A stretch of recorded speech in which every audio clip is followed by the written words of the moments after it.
Good morning. Welcome back. You're watching the Leadership Challenge show. My name is Cynthia Nanjala, sitting in for Reverend Felix Kavoi. And in a minute or so, we'll be getting down to the conversation of the day, what the president said during the Madaraka Day celebrations, as well as what did he not say.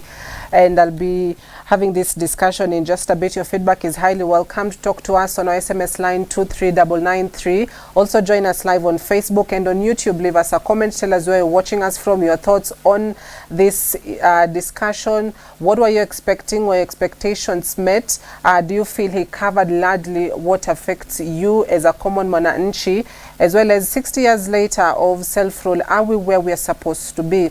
So that is the conversation that we shall be having this morning. And to help me discuss further, I'm joined by Pastor David Kamau. Thank you so much, sir, once again. Thank you, Cynthia. The last time we met was May, and now it's June, so days are moving quite fast. But thank you so much for coming. And let's just talk about, largely what Madaraka Day celebrations is all about, celebrating 6 years of self-rule. And, we have various aspects of the society, the social part, the economic part, and the cultural part. But particularly what, stands out for people is politics and economy. So 60 years later, since Kenya started just, having its own leaders, doing an election and just being an independent state, are we where we're supposed to do? How would you rate the progress of the country so far? Thank you very much, Cindy. Yeah. A very good question, actually, to start with. In 1963, Yes. when we were getting the independence, Yeah. there were several things that we were supposed to fight with. One, it was ignorance, Yeah. which is touching more on education. Yeah. There was health, and there were three things. There was ignorance, there was health, Yeah. and I will get to know the other thing that we were supposed to see. Yes.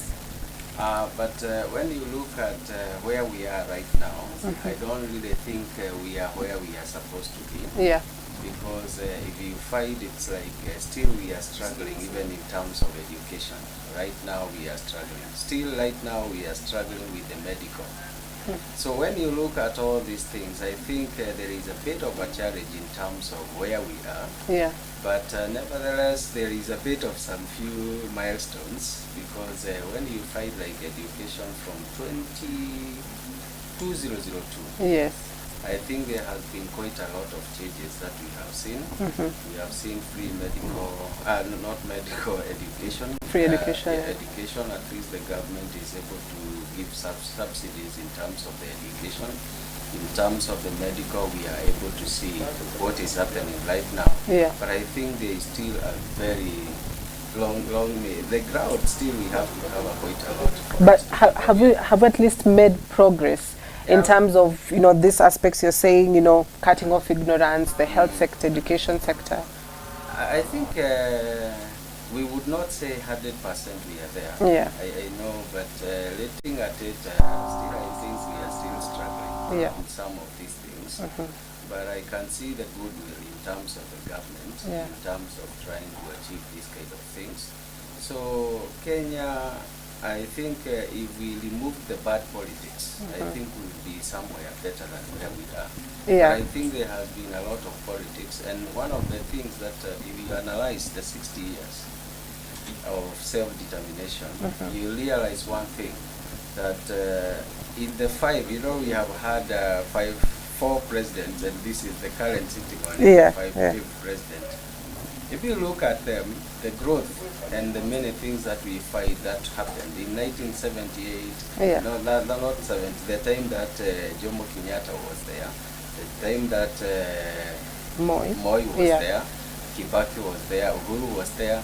You can see from all those, if you are really go down to analyze the kind of leadership that we've been having, we have been having a lot of political leaders. Apart from one leader, you can see he actually concentrated in trying to elevate all these things, who is actually Moi Kibaki.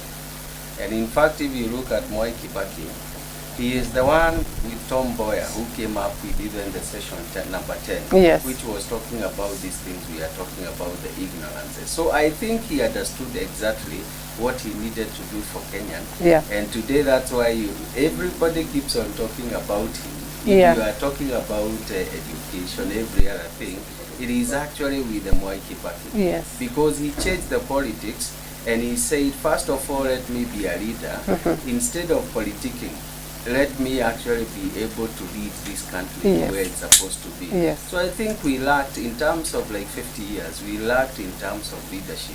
And that's why you are finding that we are still struggling. But I feel with goodwill we can be able to get where we want to be. Yeah, and you know, from the political aspect of it, we've made strides really. Yes, yes. In terms of coming from the Moi era, who was largely, you know, counted as one of a dictator, correct, yes, to the country's democracy. We have a new constitution, 2010 in place, and Kenyans can actually go to the ballot, vote for the leader they want, and after he completes his term, we've not seen any problem. They, you know, peacefully leave office and leave for another person. So our politics, what aspect of it would you change? You know, there's what they say, bad politics. What is this bad politics, and what aspect of that can we change? I think right yesterday when President Ruto was talking, there are some few aspects that he talked about. Yeah. One, he talked about shifting from the tribal politics. Okay, I'll just cut you short, Pasi. I'm just being informed that we need to take a quick break just to fix your microphone a bit. But we'll be coming back in a few and the conversation continues. Stay with us.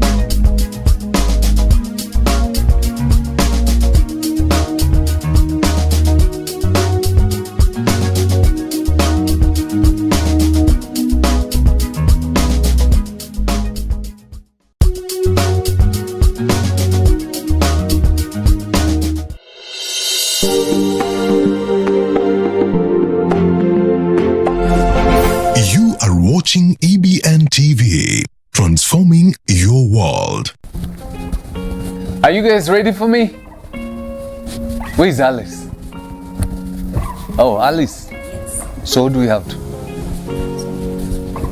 Oh, this is the guest for today. What about the guest for Friday at 10? Sunday at 9? I love this guy. I love this guy. Right then, I think we're sorted. Okay.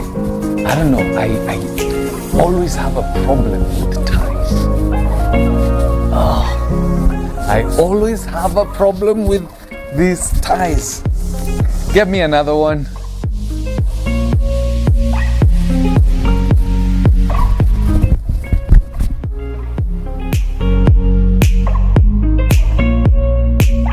News is about people. News is about events. The exhumation exercise is meant to allow this post-mortem exercise of the 129 bodies that are here. News is about opinion leaders. Wale jamaa wa system kwa sababu wamechanganyikiwa, wamekwama, wamerudi katika ile maneno tena ya maandamano.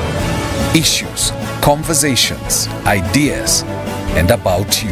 We have never talked about a handshake. Your voice matters. Your voice must be heard. If you cannot come to us, we will come to you. Accuracy. It's not simply about getting the facts right. It's about accountability, verifying, validating, and evidence. Na mtazamaji, mbiu ya mgambo ikilia, jua kuna jambo. Wasaa umewadia kukupasha habari mwafaka na tendeti katika runinga EBN. Jiunge nami Emmanuel Maro kila saa 10 alasiri na saa 1 jioni kwa habari kemkem. Kuja nami. You take away the lies the noise, the distortion, the misrepresentation, and give you the truth.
Bwana Yesu asifiwe, watazamaji wa EBN.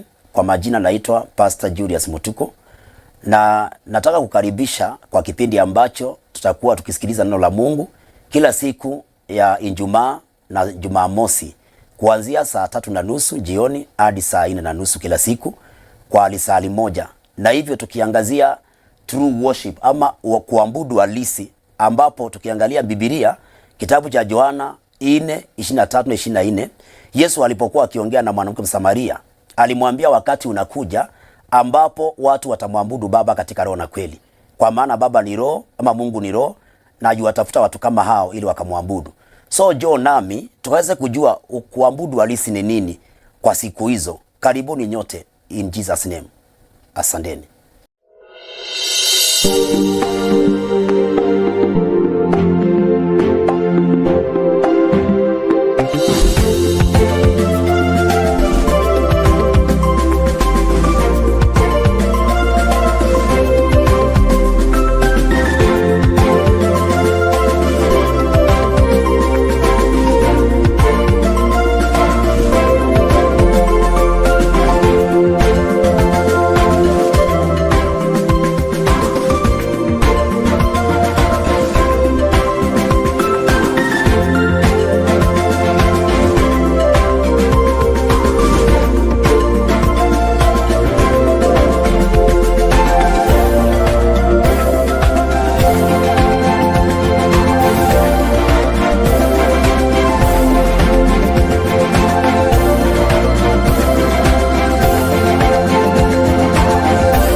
Watching EBN TV, transforming your world. Are you a church, institution, or an individual looking to make your events, services, or commemorations memorable by capturing it on video or streaming on various platforms? EBN TV offers video production, streaming, documentary production, and scripting services. Get in touch with our sales team on 0740 653 453 or 0713 492 865 or 0721 936 847. This is EBN TV, transforming your world.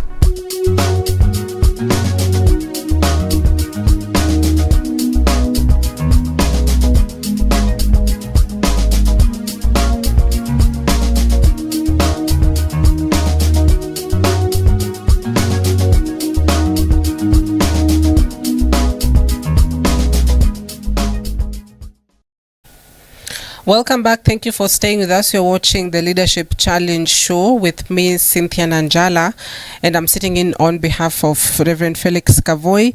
And before we took that break, we were talking about the country's politics, and after celebrating the Madaraka Day celebrations, what has changed, what has not changed in terms of our politicking in the country.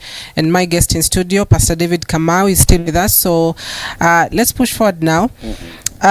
Just before the break, I posed the question on this bad politics we keep on talking about and say, we should avoid it. What is it? And, 60 years later on, what should we change about it so that we can have this quote-unquote good politics to ensure that, you know, every aspect of the country moves forward without having problems politically? One, I think when we talk about politics, we need first of all to think about two things, politics and leadership. And you see, for politics, many people think about themselves. And for leadership, it talks about generations. So I think one of the things that we really need to have is that the leaders or the people that we are voting in, they need first of all to see the bigger picture about where they want to take this country. Apart from, you see, the politics, what happens with it, they only look at, like now, most of the politicians are looking at 2027. They are really not looking beyond 2027 because they want to be elected in again. But what we need to do is actually to say, I would rather even do one term, but I must make sure that I look at within that one term, what is it that I am going to do for my country? So that is one of the mindset I think we need to have in terms of the leaders. Number two, there is this issue we talk about ethnicity, and I think it is one of the issues which was covered yesterday at large, whereby sometimes we don't even choose leaders who are good. It is only that sometimes you get even to someone who can heckle too much, who can do some few things, who has a lot of money. Those kind of things, they are the ones which are making the country not to move forward. Because sometimes we vote money, not people. We don't vote ideas. It is actually people who can be able to bulldoze the others in a very big way. I think there should be one of the ways. Sometimes you find even some of the leaders, they are known they are corrupt leaders. They are known they are not able to do anything big for the country. But because they have the money, we also end up now voting in these kind of things. So if we vote the wrong leaders from the beginning, it is unlikely that we are going to see the growth. So I think there is a need for us as Kenyan to be to start now reasoning and asking ourselves, what kind of a leader am I really voting? Is he likely to bring any change? Because we already know them. Some of the leaders we keep on recycling, they are really not helping even this country. And therefore I feel those are some of the things that we really need to change. We need to change how we vote, how we choose our leaders, and we want to see people who have visions. Like now, let me ask you a question, Cynthia. Yes. Of all the member of parliaments, which manifesto did you see? Actually, even for our member of parliament within this area, did you see even their manifesto? You find that they are actually going with the manifesto of the party, but also apart from the manifesto of the party, they need their own manifesto, which is actually telling us what is going to happen within the next 5 years. So sometimes they'll just say and lie with the party that they are in. But the question is, do they have what it takes to be able to take us to the next level? So those are the issues which I find in politics, which is not good. Yeah, and Pasino, you've mentioned a very important point on just not choosing this particular group of leaders who we know they are very incapable, they have corruption cases. But you know, it all begins from down at the Constitution, because if the Constitution had placed it that as you seek to be elected to this particular position in office, you must be as pure as snow, for lack of a better word. So that as you're going for that you know, accreditation from the IBC for you to vie, they will say, you know, we cannot give you the go ahead because you have this case in court that you're still answerable to. Shouldn't that be where it all starts, from the Constitution or from these particular institutions, rather than for the voter? Because you know what the voter really needs is somebody who will be appealing, and if this particular leader is appealing to them, they will cast their ballot for them. So isn't, you know, change for this leader supposed to begin from the institutions that are meant to cushion us, like the IEBC, like the judiciary? Shouldn't it start there? Precisely. Actually, you have said it all. You see, like if you go to our Constitution, the chapter 6, it talks about integrity. Yes, it does. And if, for example, our systems, our departments, which are actually given the mandate to do this, if they were serious, the Constitution, actually the 2010 Constitution, has very many things that several leaders can actually be kicked out. But I think it is exactly what we said. Some of the people who are in these positions, they are also aligned to the politics. And you find that, and that's why you are finding even today we have a problem, because you'll find that people are not on their own. There are some other forces which drive them. And I think that's why they are not able to vet and start and say, look, you have some integrity issues, you cannot be passed on this one. So I think our systems, that is where we have a bit of a problem. If we were serious, there are quite a number of people who would be told, look, step aside. Step aside. Yes. You cannot go in for this one. Let them go to court if they want to go to court. But let's get the right people, and that is the only time we'll find our country moving forward in the right way. Yes. Yes. Now let's focus on what the president said yesterday, or rather what he didn't say. Yes. You know, perhaps a lot of Kenyans were largely expecting him to address on just, you know, this new tax measures or this finance bill that is in place, perhaps, you know, to show a bit of empathy or sympathy. But, you know, he says new tax measures are not negotiable. Yes. And that's what the president said. While the Star reads, my plan will put money in your pockets. Sort of contradiction, don't you think? He says these new tax measures we cannot negotiate, but then he says my plan will put money in your pockets. I mean, how do we go about that? And just, you know, looking at what he said, really, are we there yet in terms of the country's economy? Are we there yet? I may just say, and I like the word that you have used about contradiction. Yeah. Because I actually listened to the president yesterday, and I could actually get to where you are getting to. You see, in the first place, in terms of this finance bill, there is what we call the public participation. Yeah. What was the need for people to participate, yet you say that you are not going to change anything? Yeah. So really, it doesn't make sense, and therefore even we are wasting Kenyans' time by saying that there is a participation. Yeah. It is actually, you know, and this is where we have a problem. People will only do things because the constitution says you should do the public participation. Yeah. But the question is, are we valuing that participation? The answer is no. Because there are a lot of many feedbacks which have come from the people who have been going, and actually even in the news, there are so many issues that people have raised which need to be considered. You cannot just have a paper and you say it is the way it is. It is going to pass the way it is. So this is actually one of the main challenges. And yesterday I think there was a lot of disappointment to the people when you say that this is going to pass the way it is. And if you see one of the things, and it has even, and that's why the president is trying to campaign on it, it is about this housing, the 3%. Yes. Why is it that people are having a problem with the 3%? He needs to ask people and to listen to people more. What I am finding is that the government is not listening to the people more, and they are actually going to put themselves into chaos. Why I am saying it is going to be chaos is, one, several people have loans in the bank. Yes. So if you look at their pay slip, whatever they take home is a very small amount of money. And some of them, they have committed their pay slips even to mortgages, which is actually buying their own houses.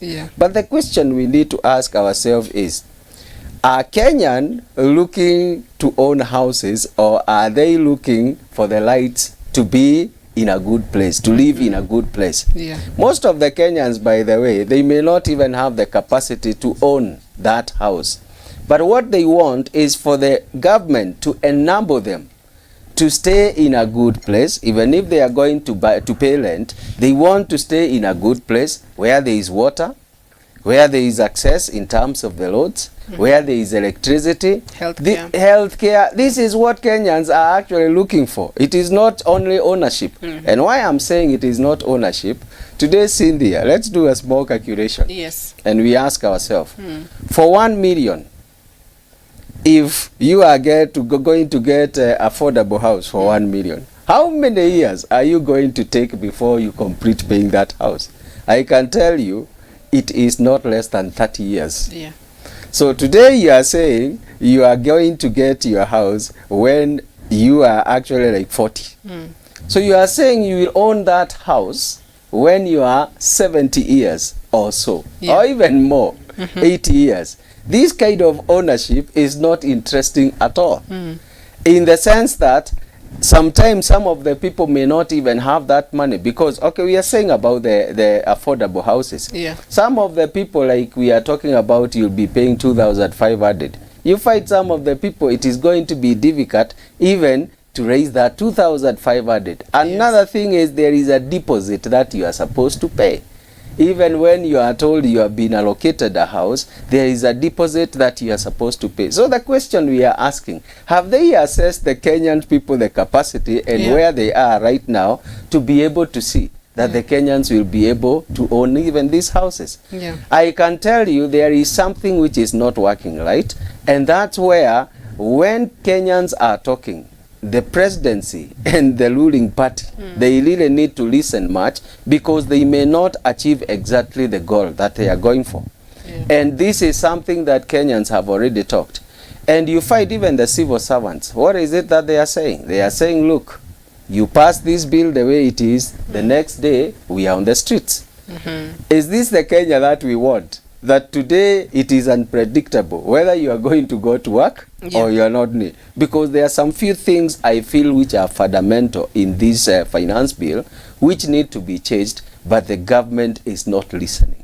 Yeah, and you know, we'll get to these other promises he made, but let's just stick on this affordable housing, because it has been at the center of debate for a long time. Correct, yes. And it's almost as if we're forgetting that there are other tax measures in this bill that will still hurt the common mananchi. That is true. But you know, there's affordable housing and there's the housing fund levy. Correct. The affordable housing is a project that was started by the previous administration, not yet completed. Correct, yes. The housing fund levy is coming in, and the president says, you know, this is just in addition to what the affordable housing aims to achieve. Correct. What, I mean, what's the rush really? If it would have been better, isn't it, for the president to say, you know what, let us complete the affordable houses first before we now move to the housing fund levy, because they all serve the same purposes for Kenyans to get homes and the mortgages. So, you know, it's as if the president or the administration is driven by, you know, trying to justify why they're in government and why, you know, the handshake was a problem for the country. They forget about what Kenyans really need, because these are just the same projects. I mean, perhaps from the president's show, why not just work on the affordable housing first, then the housing unit later? Correct, that is what we are saying, and that's why we keep on saying that our governments, they are very wasteful. In the sense that there is what we call the white elephants, something which is so costly, which already had gone very far. But you see, when we get the new regime, instead of really looking at how, because let's say, for example, the SGR. When we talk about SGR, it started with the former President Mwai Kibaki and the former Prime Minister, that is Raila Odinga. Yeah. But when Uhuru came with Ruto, they are the people who completed the SGR. So SGR is known more with Uhuru and Ruto. Yeah. Though the people who are pioneers was Kibaki and Raila. So what we are saying is, even if they want to have a legacy, and people feel, actually what they need to do is whatever is actually almost about to be completed. Those are the projects they need to complete, and Kenyans will actually associate them with them. So they don't really have to do so many things they said about manifesto, because I think the problem that we have is that they want to do the manifestos according to what they talked about. But I feel they really need to assess and say, look, this is what we said about manifesto. In fact, if we have those houses to be completed and all that, in terms of what they promised the Kenyans, it will actually be a way, at least they are managing to achieve slowly by slowly what they talked about. But I think the government is very wasteful, because at the end of the day, they want to do things, they leave some projects hanging, and that is our Kenyan money. It is actually the tax that we have paid. So they need to complete things, and when they do that, it is going to be easier than just learning to do things. So will we always be having hanging projects? You cannot keep on, even in your house. You don't actually start one project, you leave it midway, then you go to another project, you'll never complete anything. And that is a danger. If the government is not careful, it will not be able to achieve what even they have said in their manifesto. Yeah, speaking of achievement, there's so many other promises as well that were spoken about yesterday, perhaps more as well to what they promised in 2022 as they were elected to office. In terms of the transport sector, the president says, there's a plan to roll out electric boda or electric motorcycles in September. In terms of health, to reform the NHIF, education, to redesign the CBC curriculum once again. In terms of the Hustler Fund, there's an addition of funds. Yes. And all these projects will require money. Yes, they will require funds. Yeah. I mean, what is the plan really? Is the plan now the tax measures we are talking about, increase taxes so that Kenyans can pay more for them to be able to achieve this? Because if not, we'll have to borrow. And that is a situation that we are finding the administration does not want to associate itself with more borrowing, despite the fact that they continue to borrow. The IMF is set to roll out some few billion shillings again this week. So many promises, but no funds. What is the plan here? Do you see a plan here? Let me tell you. Yeah. And that's where we have a problem. If you look at the budget which is going to be led within the next 2 weeks, yes, it is a budget which is actually 3 trillion and above. Yeah. There is going to be a shortfall in terms of that budget. And all the time, there has always been a shortfall for allowed almost 900 billion. Right now, the shortfall will be around 662. Yeah.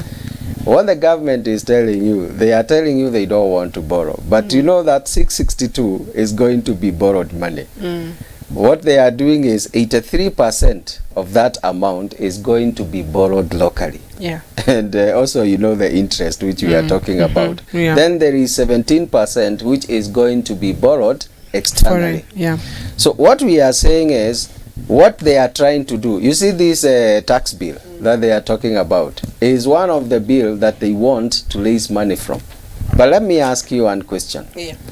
If, for example, you don't motivate your people, because the problem is that Kenya is not able to raise these monies, by the way. The problem is administration in terms of how you are able to get this money. And I'll give you a good example. Yes. Who was the first person to do their return? In terms of the government, it is our president. Yeah. He went to KRA just another day, and he did his return. When he finished, what did he do? Actually, he led a riot act to the people in KRA in terms of them correcting the revenues. Do you know where we have a problem in this government is because there is a lot of leaks in terms of revenue correction. What they are trying to do, they will not be able to achieve it through this bill. Yeah. What they needed to do is actually, first of all, to answer some few questions. Number one, we had the former president, and when you hear the word of a king, it is a very powerful word. When the king starts and say, there is 2 billion that we are losing every other day, that is not just a mere talk. It is something which is almost, it is like a bank. It is like a check, an open check. It is actually something which is true.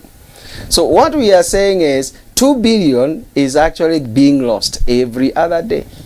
Today, what the government need to do is actually to tell us in terms of this 2 billion which is being lost, how much have we been able to recover so that it can go to our budget that we are talking about? Because you had even Honorable Raila, the other time he was talking about, 2 billion, actually, if you multiply it on an everyday in 1 year, how much we are talking about? It is over 700 billion. Yes.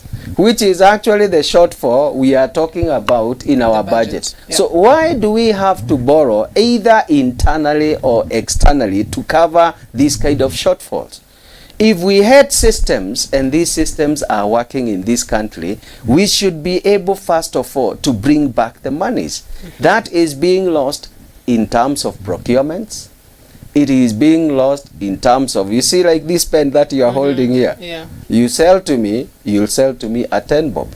You go and the government now does its procurement process. You know this pen, the same pen, 100 bob. 100 bob. So look at the how many times that this pen has actually need. That money, because it is not going to the manufacturer, it is going to other people pockets. And these are the things that we are saying. If the government is very serious, one of the things that it needed to do is actually to ensure that there are systems that are, and I heard actually they are doing something, because I also heard something about the Professor Kidiki. He has actually changed a bit some few things in terms of immigration. And I know you heard about what he said in terms of the passports and all these things. So he is actually trying to make sure that there is not going to be that leak. But we need to see many of these things whereby we are saying we are going to stop the leak, because finance bill, actually, do you know, it is going to bring more trouble to Kenyans than actually what they are looking for. And one of the things, as I close there, one of the things, if for example, and that bill, these are the things you are saying, they are a bit silent. People are only talking about the 3%. Yes. But there are very fundamental things in that bill, which at the end of the day, we should be able to address. When you say, for example, you have a case with the KRA, and you say that before it is arbitrated, you must pay 20% of that value with the High Court. If, for example, you are talking about 100 million, you are saying before you are heard, you must deposit 20 million with the High Court before anything starts. These are the things that we are saying. How many people will be able to do what the government wants? It is that you'll find that the KRA is going to make you either you just say, let me pay the KRA, but is it the right thing? Sometimes you may find you ought not to have paid, but because you have no justice, there is no way of expressing your, your issues, then you end up being, you end up paying whatever you are not supposed to pay. So there is a lot of many things which are in this bill. If, for example, you look at the 8% in terms of the fuel, and that's why now you are finding some of the things that the president was talking about yesterday. Because you see, they have it introduced. You know, the 16% in fuel was there long time. Uhulu's time, it was there. Actually, it had started during Uhulu's time. But people really talked. And when they talked, there was a bit of listening. It was reduced to 8%. But now, right now, the government is actually putting it again to 16%. Do you know what that really means in terms of the production that the government is talking about? Because if you go to farms, you have the tractors. What do they use? Fuel. They use the fuel in terms of the production. So you see, it is not good. You are just saying you are helping in production, and again you are removing from the production. So that's why we are saying the government really need to be very serious about balancing these acts. Otherwise, we may not achieve what we are looking for. Yeah, and the president says, give me time. The deputy president also says, give, the president time. But, Kenyans can only do so much, but be patient. Because they chose their leaders already. There's little they can do. As the public participation are just being done because it's a requirement in the constitution, not because somebody really wants to listen to you. But if the administration is going to be given time, then at least to be progress or at least initiatives that have been put up in place. And he talked about his achievements so far, 8 months into office, what he's been able to do as the Kenya Kwanza administration. But matters corruption, if Kenya loses 2 billion shillings in a day, which equivalent mean about 700 billion shillings or more that could fill this gap, isn't that something that he should have mentioned in his speech yesterday, and says, as this administration, this is what we are going to do to work on it and seal this whole loophole so that this money can be channeled to something else? Actually, precisely, that is exactly why you we started by saying quite a number of Kenyans were not very happy about the speech. Because those are some of the things, and they are the quick wins. Actually, that is the quick wins in terms of putting money into the economy. Those are the things we needed to have been addressed, and we hear these are the strategies which we have put in for us to be able to curb this. Because I had a very bad, actually, last week, I listened to someone and I felt very bad. Do you know what that person said? He said that corruption has become another religion in Kenya. When you hear people starting calling corruption a religion, Now it tells you it is actually something the government really needs to be very careful about, because in the mind of the people, it is like you can go to Redeemed, and then you can also go to another church called Corruption, which is actually a very bad thing. And therefore, that's why if there is anything that this administration need to do, is actually to address matter corruption, because it is what is making us not to be able to get where it is. I know he tried to address this a little bit yesterday, because he talked about some of the services in the government. They are going to make them digital, like around 5,000. 5,000, 5,000. So what they are trying to do is to make sure you can access the services without necessarily going to the people, which is one of the way of mitigating this. But still, we need to see more force in terms of seeing what is happening. Corruption, it really need to be called and be called by its name. So they are not calling corruption by its name. I think they are trying to do some few other things, but this is a serious matter that really needs to be addressed. And for Kenyans, they need to see the comfort and to feel that the government is really working on curbing the corruption, which right now I think in many Kenyans' mind, they are not sure whether this government is fighting corruption or not. Yeah, and you know, David, you're saying Kenyans were disappointed in that speech, which makes me to ask, you know, wasn't there something positive in it that, you know, Kenyans would have walked home with and say, you know, this is what the president say, I'm happy about what he said, because it seems there's just too much disappointment around it. Was there anything positive at all? There was actually, in terms of the whole thing, there was also some few positive things. And one of the positive thing, and I was happy about what he talked about. You see this hustler fund. Yes.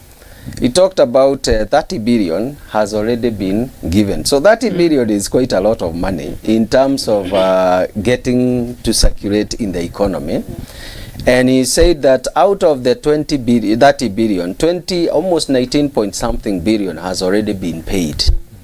And there is actually constant 7 million people who are keeping on borrowing and so that one is actually a good point. The other issue that he talked about, which is good, is actually we are getting to the second phase. In terms of the groups, if you are organized right now, Cynthia, I think money is almost there. Actually, you only need to register a group. And when you register a group, you can get from 20. And I think that's what Kenyans were looking for, from 20 to 1 million. That 1 million, 20 to 1 million, at least it is able to do something substantial. So I think that one is something which was also positive. He talked about these electrical, he looked at the terms of the fuel, and he realized the cost of living, and in terms of the fuel is going up, and he is trying to address it in terms of the electric vehicles. The issue is there are small things. There are some positive things that they are doing, but the thing is where we are, and that is where the challenge comes in. Do you know what Kenyans are looking for right now? Those things electrical are good. Actually, what he is doing is good. But people are looking at real money in their pocket. Money they can be able to buy sugar. Money they can be able to buy unga. So this is where now we are talking about, if there is anything for him to address right now, it should have been that. It is actually now trying to show people, actually what people are looking at is actually to hear exactly, like unga right now. Where are we in terms of unga? Still at 200. Yes, that is the thing. So now I think many Kenyans are trying to look at, because we were told that there is a maize which has been imported. So we actually, another day I heard the millers say that they don't have enough maize. So the question is, we really needed to hear exactly what is it that the government is doing in terms of making sure it has enough stocks so that the prices can come down. The issue is, by the way, if you touch the Kenyans by making sure that the product, the commodity prices comes down, it will actually be something that will have sorted out a lot of many things. But the government has many things. In fact, it talked about also EPZ in quite a number of counties, which is a very positive thing. And that is where Kenyans have been losing. In terms of, we have middlemen.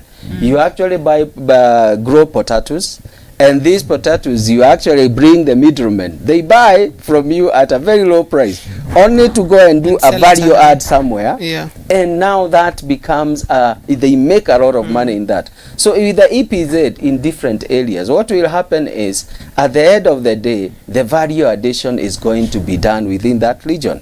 So it becomes better for even the farmers and all that. So there are quite a number of things, but whatever the government is talking about is a mid-term kind of a thing. What we are saying in the short term, yes, what is it that we are going to do? So what the government is not addressing so much is actually the short term. Now, speaking of short term, should the short term plan be, you know, let us suspend or put on hold these taxes, let them just remain at the value they are right now at the moment, yes, as we work on trying to revive these companies like Mumias Sugar, which are not working at the moment. Should that be the plan? Let us revive Mumias Sugar, let us set up more export processing zone, let us try to give more fertilized, subsidized fertilizer. Should that be the plan, rather than as we work on that, let us also put this percentage of tax on this, on that? Should that be the plan? I think that should be the immediate thing that the government is actually working on. It is actually making sure, you see, whatever touches the Kenyan people on their day-to-day life. I feel right now it is good even to talk about dams. It is in a very important thing. But let me tell you, the dams right now, they will not be able to help the Kenyans at the state that they are in. It will take a bit of time. So what we are saying is, and exactly the way you have said it, what I feel the government need to do is to address the main concerns with the Kenyan people right now. You can say, let's put on hold this one, but what is going to help the Kenyans right now? Why don't we address it? Because as you are saying, I know within like maybe 1.5 months or so, I know in terms of the unga and all this, it is likely to come down in the sense that people will start harvesting and all these kind of things. So we are saying we have a gap for 2 months or so. What do we do within these 2 months? You remember the first time the government said that it is going to use the private people to be able to bring in the unga. But do they have the capacity? So what we are actually talking about is the government needed to do something, is actually to put aside some money, because it is able to go and mop money from some few departments. And it says, let's now allocate this money to bringing some maidi and all these kind of things. So if they did that, we should be seeing some few things happening. But right now, I can tell you, people are talking about Uga alone, but can I tell you even what is affecting people right now in a big way is sugar. Actually, it is it's a bigger discussion than the discussion of Uga. It's only that people can stay without sugar, but I can tell you there are quite a number of things which the prices have gone up in a very big way. And as you are saying, was sugar something you should have addressed yesterday? Those are you see, like the way you have said. We need first of all to ask ourselves, where is it that we are going wrong in terms of the prices going up? Right now, we ask ourselves, why is Mumias not producing? And I know some of it is because maybe there is not enough cane. But how did we get to that level? Because at the end of the day, we ought to have predicted long time ago that the way things are, the way we see our farmers, that projection, it ought to have told us, because the government has a lot of intelligence. Why didn't they get to see that we are going to get into crisis in this thing? And they ought now to have made arrangement a little bit earlier to make sure that things are controlled. So this is where we have a problem, and that's why we said in terms of politicking, it is very bad. Sometimes we don't actually look at things in terms of future. What is going to happen in the future? We are still in that politicking. And when we start getting into problems, that's when we want to address the issues. It becomes so difficult for us to address issues at that particular time. So the big problem is just how our leaders work. Correct. They do not work from the front to the back. They want to work from the back to the front. It is very bad. And I think that is something very important that you've said, because if our leaders would have sat early in advance and said, Yes. oh, there's a problem with our farmers who, do the sugarcane farming. Correct. And in the next few months, we'll have a shortage of sugar. True. And so the prices eventually will have to go up higher. Correct. So, I mean, who needs to tell these leaders that they need to change how they're thinking? Where should it start? Who should start, with acting that way for other leaders to follow? Actually, this government has done something which is also positive. Yes. Because we said let's also give where it's positive. Credit, Let's give name. You see, there is something they have introduced which is called performance management. Yeah. And you have seen there is Honorable Musalia. He is actually holding that docket. Yeah. And I think that is docket that really need to be reinforced in a very big way.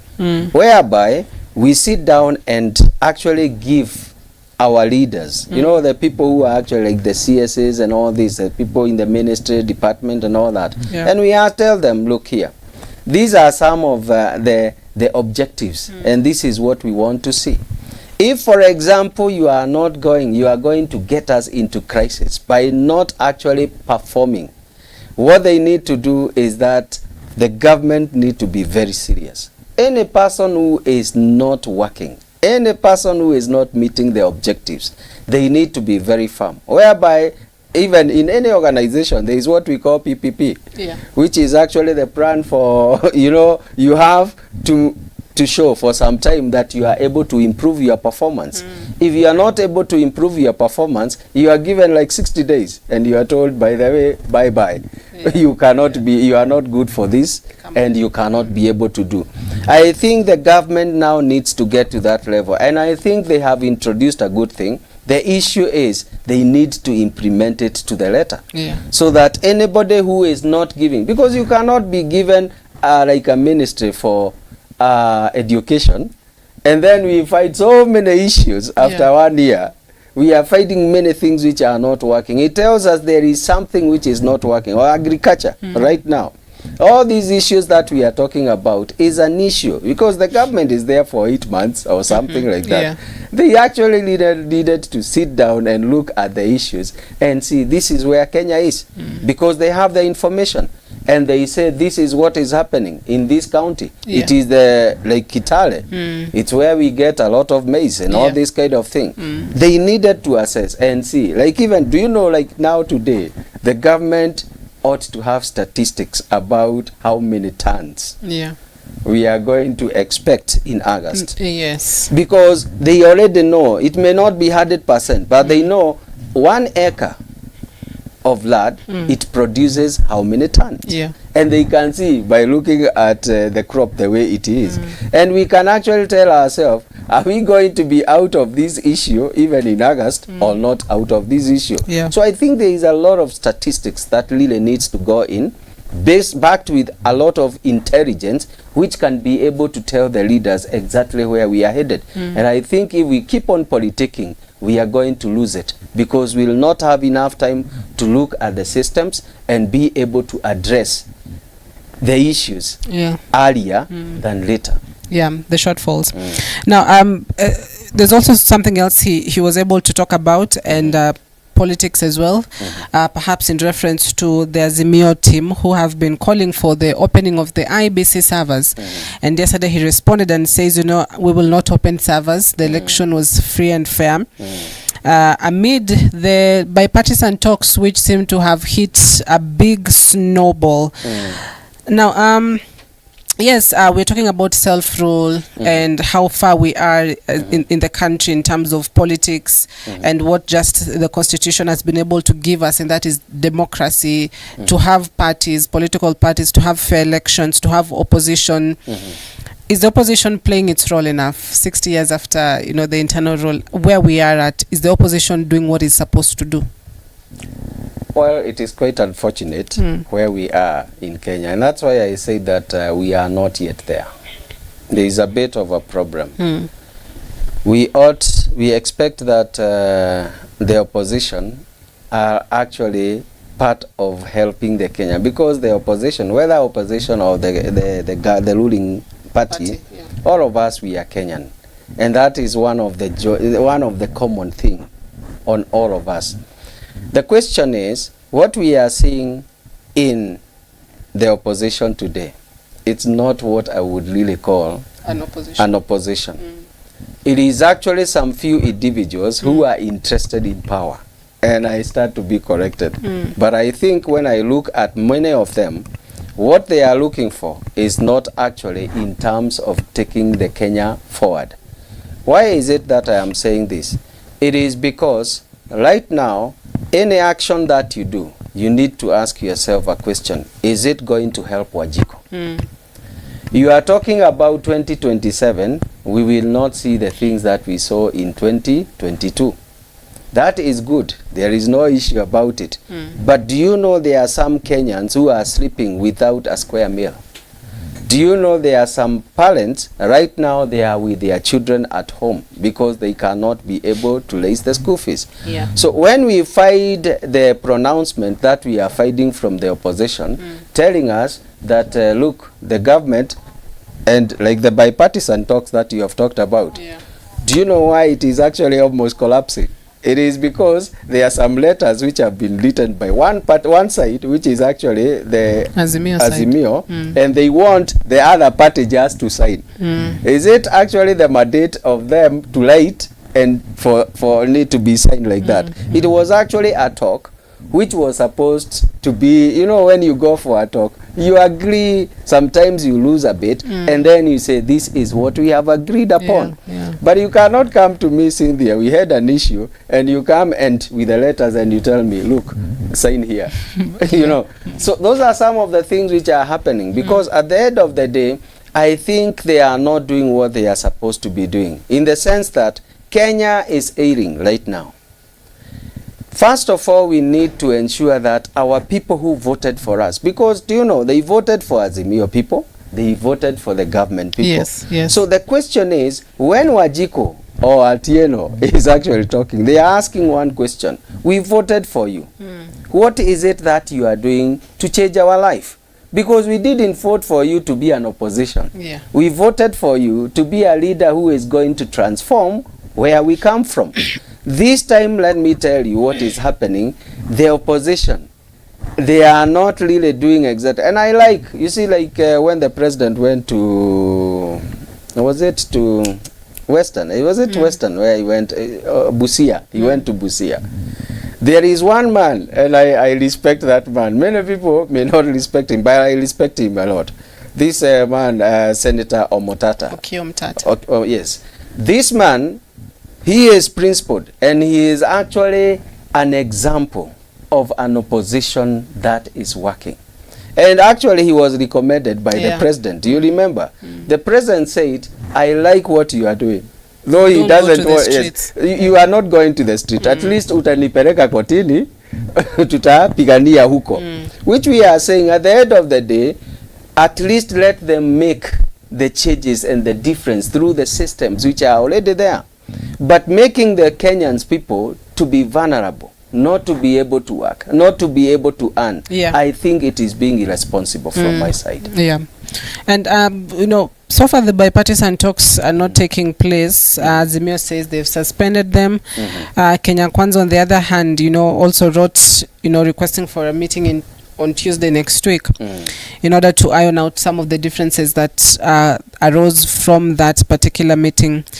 So what should we expect in future? Because the talks really never even got the opportunity to start.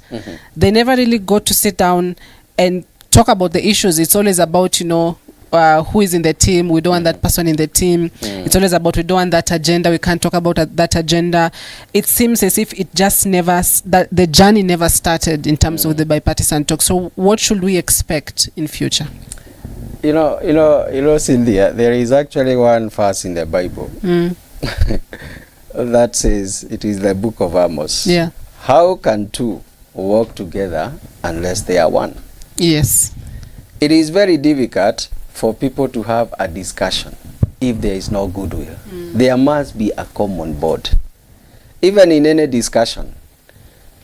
Right now, what I am finding in terms of these parties who are negotiating, They are actually going there only just to, you know, to be Eat seen. mandazi. Actually, yes, and to be seen by the Kenyan people. At it is not us who have refused to talk.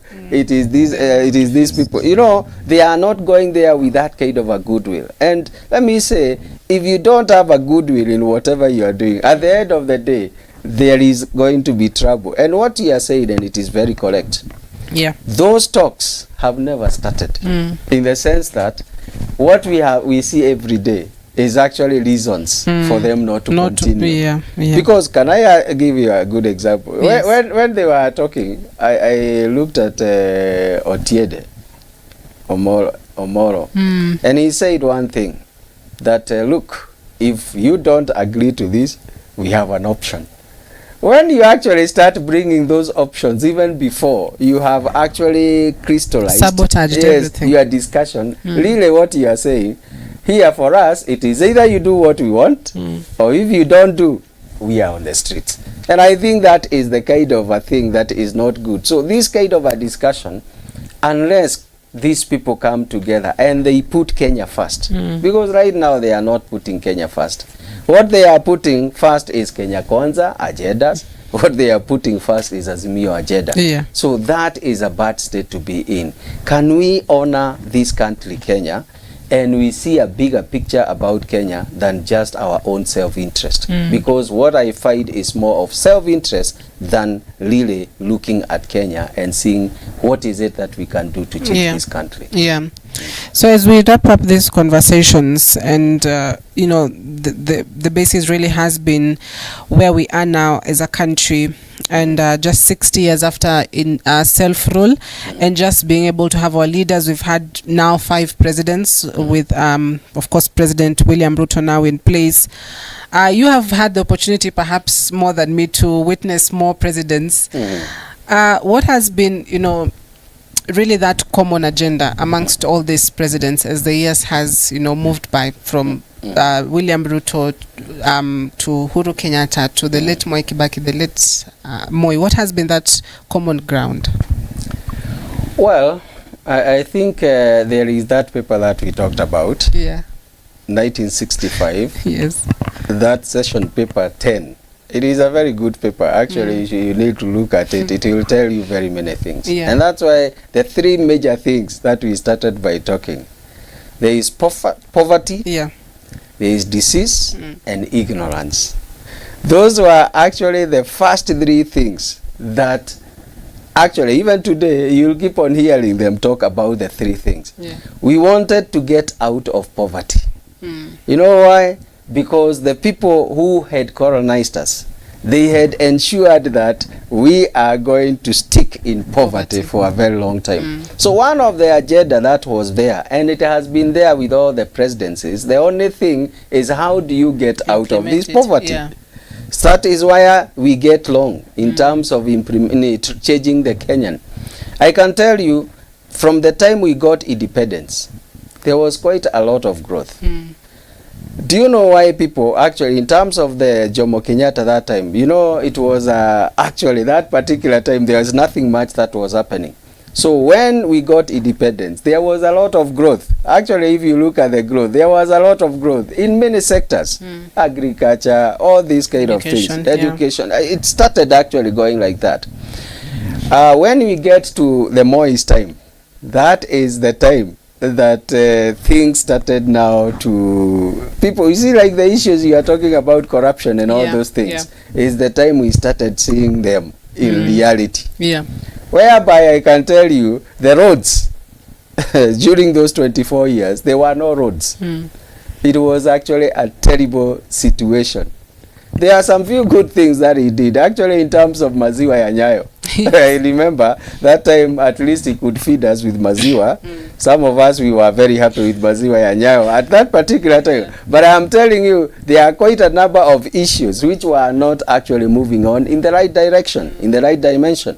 And that's why we respect now the Kibaki's era. Why? Do you know it brought real money in people's pocket? And if you realize, it is actually some of the things, he actually worked it out such that we started feeling things. He did not do very many huge projects. But Whatever he did, especially in transforming the educational sector, yes, it is actually something that was impacting directly to the Kenyan people. And I think that is how he won the heart of the people, because he tried actually to bring out the poverty, you know, in one way. Yeah. Because he is giving you some few monies. And if you hear even today, people will keep on telling you, Cynthia, during Kibaki's era, people used to have money in their pocket. It is because he was able to touch on fundamental issues. When we came to Uhuru's government, let me tell you, the Uhuru's government, it was actually big in terms of the projects. And that's why we say it, that is a risk and it is a danger. It is good. Several years from now, people will enjoy what Uhuru did. But I can tell you right now, it has also put us in a very big problem because of the debts which have to be paid. And they are maturing every other day.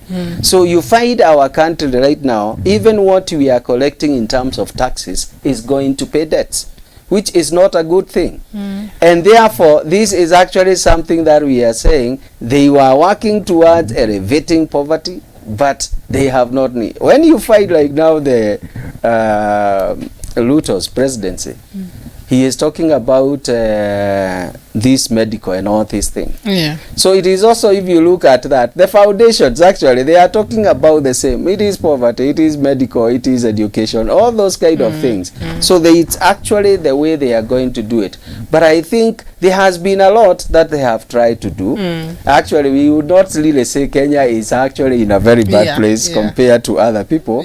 But what we are saying is that Kenya would be in a better place than where we are if only leaders became leaders and they stopped politicking too much. Right now, I can tell you the best thing that we can do is to lead Kenya to the next level. Let's avoid a lot of politicking. Let's not look at only 2027, but let's look at Beyond. Kenya 2050. What is it that we want to see in this good country of Kenya? Yeah, we actually have a vision 2030 in place, and you know, initially I thought, no, 2030 is too far, but it's not. It's just in 7 years time, past 2027, and will be 2030. Then we'll have now to assess vision 2030. Are we there yet in terms of these SDGs we've been talking about? So final word, Pastor David, just before we wrap it up. The newspapers just talk about promises, more promises as Kenya turns 60. This is my promise to you. My plan will put money in your pocket. I mean, these promises have to be fulfilled, because if not, that is the point where you hear Kenyans say, you know, I regret doing this. I regret voting in this administration. So these promises, I mean, what should we expect them to be actualized? Are they practical? Do we have the financial capacity to achieve them? Our leaders, are they ready to work with integrity and achieve these promises? Final word as we wrap it. Well, I would say that Kenya has what it takes. In fact, do you know why many Western countries, they are coming to Kenya? It is because they know the capacity that is in this country. These promises are actually things that we are able to do, provided one, we say no to corruption, because that's where our leak is. And that starts with where we are collecting the money at KRA.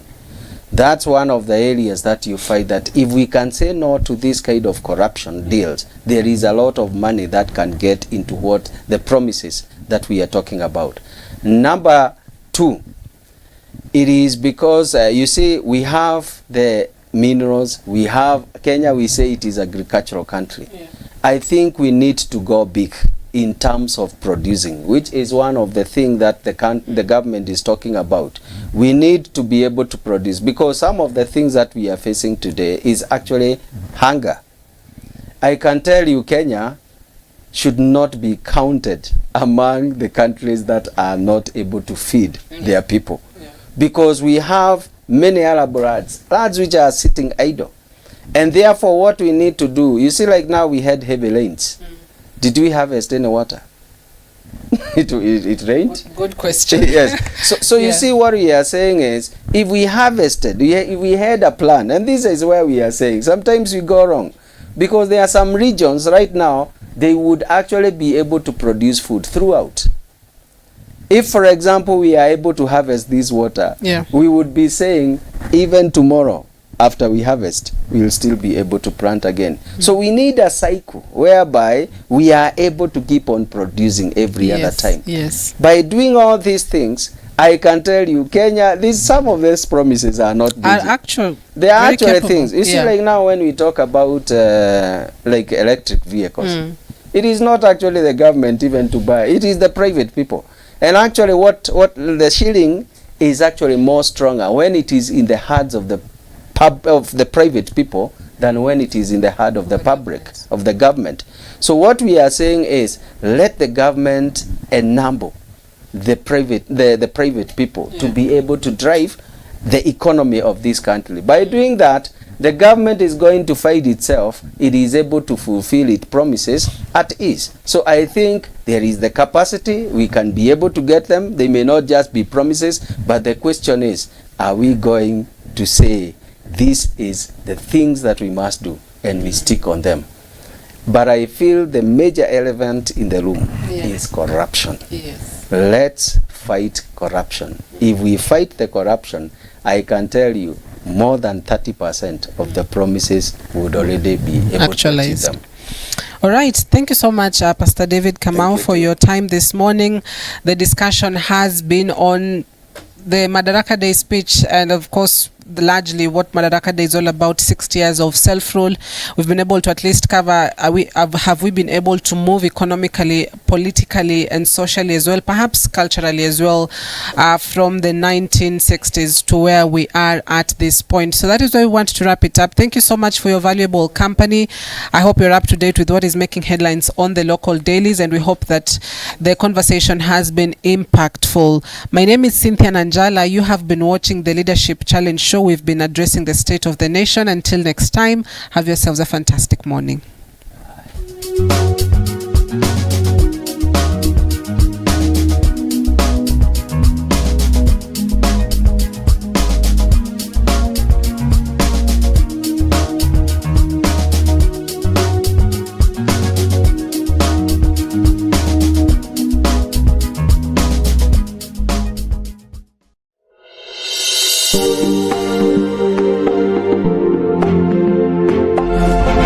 You are watching EBN TV, transforming your world.